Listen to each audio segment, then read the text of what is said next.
Fils et du Saint-Esprit. Amen. Frères et sœurs, vous tous qui nous suivez de partout le monde, je vous salue dans le nom de notre Seigneur Jésus-Christ. Bienvenue à chacun et à chacune d'entre vous. Nous voici à nouveau au rendez-vous avec notre émission Préparons Dimanche. Dimanche prochain, nous allons célébrer le 8e dimanche du temps ordinaire de l'année liturgique C. Les textes de ce dimanche nous révèlent comment le Seigneur s'intéresse à notre vie de tous les jours, à notre vie quotidienne. Comment il nous trace le chemin pour avancer jour après jour. C'est ce que fait Jésus qui continue de nous enseigner. Après les béatitudes, le dimanche, le 6e de ce temps ordinaire, et qui nous enseigne l'amour des ennemis, le dimanche dernier, 7e de ce temps ordinaire. Il nous appelle donc le dimanche prochain à changer notre regard. Un regard qui ne juge pas ou qui n'admire pas à l'excès. Car tout amour, toute bonté vient de Dieu. Louons plutôt le Seigneur pour les bons fruits qu'il nous donne. Quand il s'agit de parler de la vie quotidienne, de la façon de se comporter tous les jours, la Bible a un genre littéraire dédié à cela. La littérature de la sagesse.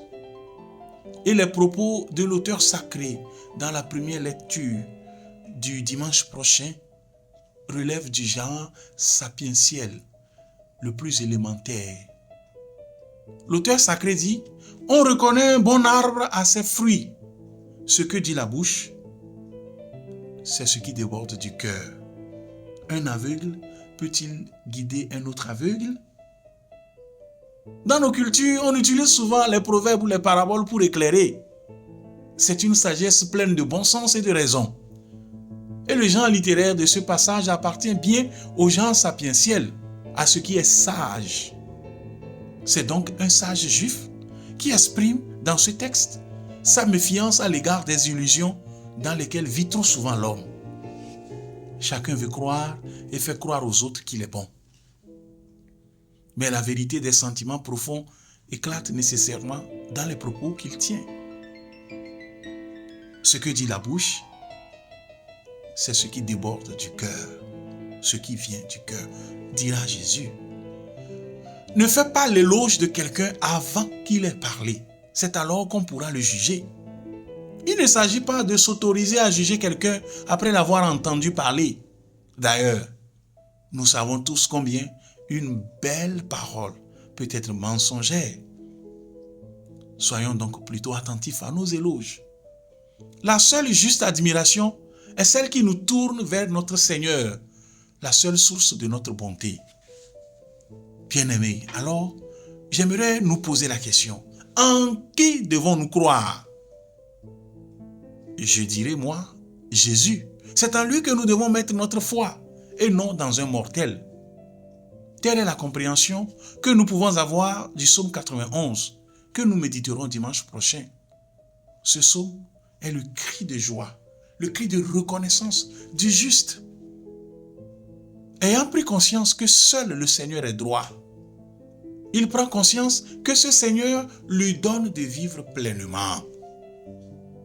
Chers frères et sœurs, le psalmiste, le sage nous invite à quitter les rivages de la sagesse traditionnelle pour s'aventurer sur les rives de la folie de Dieu et aller plus loin dans l'aventure de la foi. Ah, la foi qui nous parle de la résurrection, de mort et de péché vaincus, comme le fait Paul aux Corinthiens dans la seconde lecture.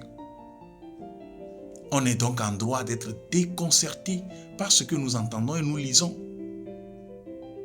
La foi est-elle folie ou sagesse? Faut-il être fou ou sage pour suivre le Christ? Croire en la résurrection, est-ce folie ou sagesse? Oui, la foi en Christ est folie à vue humaine, mais elle est aussi sagesse. Il n'y a pas dans la foi la sagesse d'un côté et la folie de l'autre. Les deux sont là et à prendre en égale considération. Suivre le Christ est d'abord affaire de sagesse et de raison humaine. Si l'on veut produire un bon fruit, il convient que notre cœur soit bon.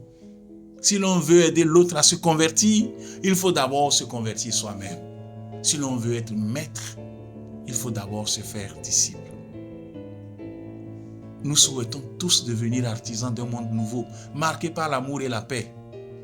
Mais que de fois, notre action en faveur de ce monde commence par un jugement des autres. Jésus dénonce ici la tendance instinctive de tout être humain.